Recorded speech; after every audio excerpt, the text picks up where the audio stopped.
Hello kids, how are you all? I hope you are fine. You know what? I was walking and I found that someone was following me. I was scared. Then I started running. But that person was chasing me again. But after a few minutes, I found out that it was my shadow, nothing else. Woof. Standard 6, Unit 6, Shadow and Light. What is a shadow? Shadow is a dark area or shape produced by a body or any object coming between rays of light and a surface. Let us now read and understand this beautiful poem. My Shadow by Robert Louis Stevenson. The poem describes the excitement of a child who is fascinated by his own shadow. It also illustrates a child's imagination and the pleasure children get in ordinary things. I have a little shadow that goes in and out with me, and what can be the use of him is more than I can see. He is very, very like me from the heels up to the head, and I see him jump before me when I jump into my bed. The funniest thing about him is the way he likes to grow, not at all like proper children, which is always very slow. For he sometimes shoots up taller like an India rubber ball. What is that, students? It means natural rubber that comes from the sap of certain trees. And he sometimes gets so little that there is none of him at all. One morning, very early, before the sun, I was up. I rose and found the shining dew. What is that? Tiny drops of water that form on cool surfaces at night. On every buttercup. That refers to a plant with bright yellow cup-shaped flowers. But my lazy little shadow, like an errant, sleepy head, that is, completely sleepy, had stayed at home behind me and was fast asleep in bed. Now, before understanding the poem, let me tell you that curiosity and surprise are the major themes of this poem. The poem comprises the fun of a child who is delighted, happy, confused, and puzzled with his own shadow. He explains in detail how his shadow accompanies him. This description gives a clue to the curious nature of the child, who keeps an eye on his surrounding. My shadow as a representative of joy. As this poem is for children, it is written from the perspective of a young child who finds pleasure in the company of his own shadow. He is amazed to see how his shadow follows him everywhere.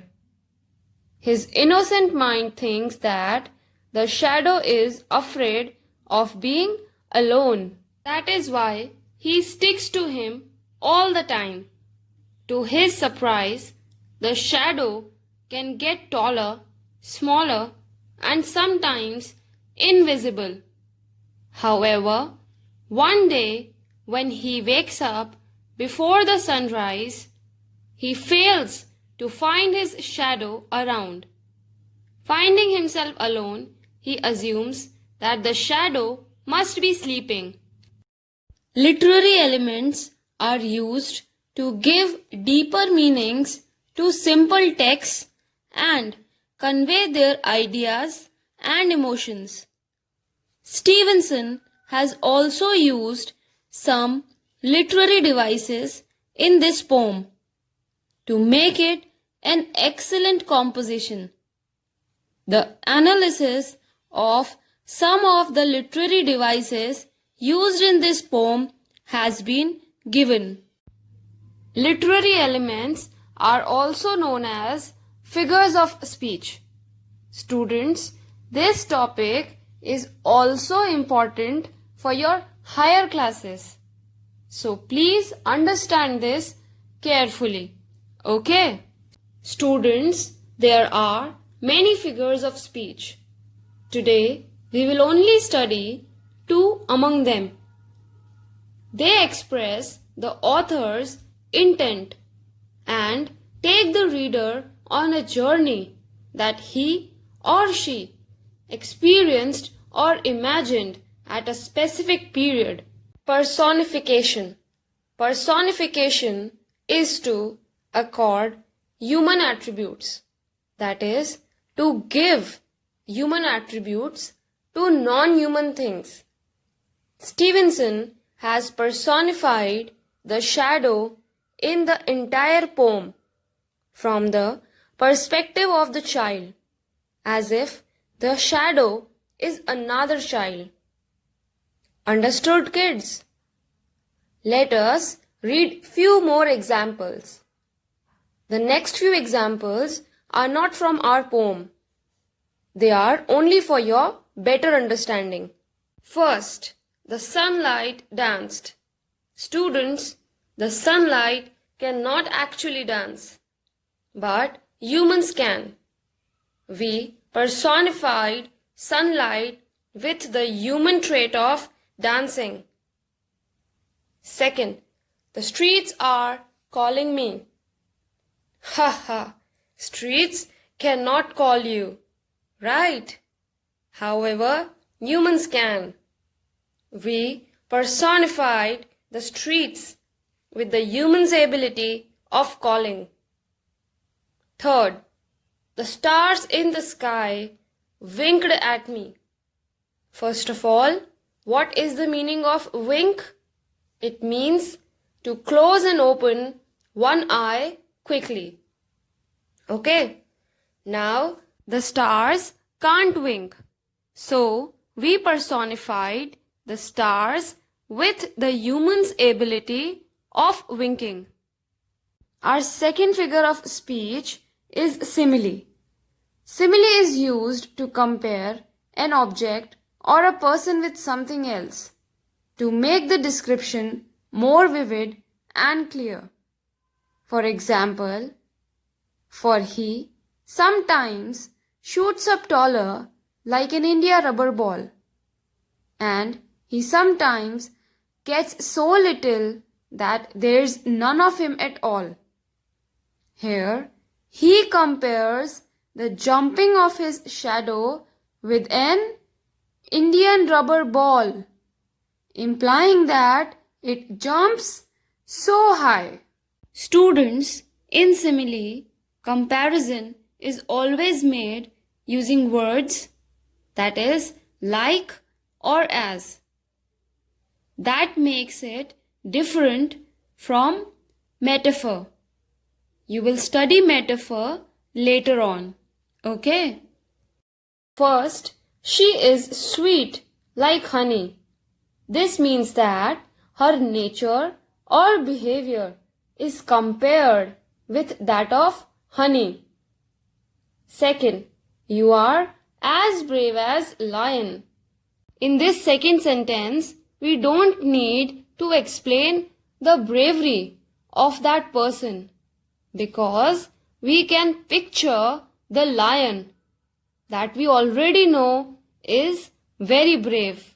Third, he is strong as an ox. Students, simile use the words like or as to compare things. Simile makes our conversation effective and create mental pictures. Remember this is very important. We get much better idea if we can picture it. Okay? Do you know that it takes some time for the light from the sun to reach the earth? How long do you think it takes? Read carefully to find out. This is something very interesting. If you know how to divide, you can figure out how long it takes for the light from the sun to reach the earth. Read carefully and follow these directions. The sun is very far away from the earth. It is 150 million kilometers away. Write down 150 followed by 6 zeros. Now that you know the distance, you need to know the speed of light. Light is very fast. It travels at 300,000 kilometers per second. That is 3 followed by 5 zeros. If you divide 150 million by 300,000, you get the number of seconds that it takes for light to travel to the earth from the sun. How many seconds is that? Students, have you ever tried this? Making shapes using your hands and fingers? We will now study about shadowgraphy. Have you heard of shadowgraphy? It's the art of using the hands to make interesting shadow shapes on a screen. The art has been around a long time. European travelers learned it when visiting China. But at that time, people used puppets. Later, some people started doing shows with hand shadows. A boy named Felicien Trewey left home at 15 years old to become a performer and a magician. He became very popular for his hand shadows. He liked to make his hands look like the shadows of famous people. There is scientific evidence that doing hand shadows activates a part of the brain called Broca's area. This part of the brain helps with language. So, doing hand shadows may help you speak English. If you would like to try making some hand shadows, start with a nice bright light in a dark room and shine the light so that your shadow shows on a blank wall. So, did you see? This art also activates a part of our brain.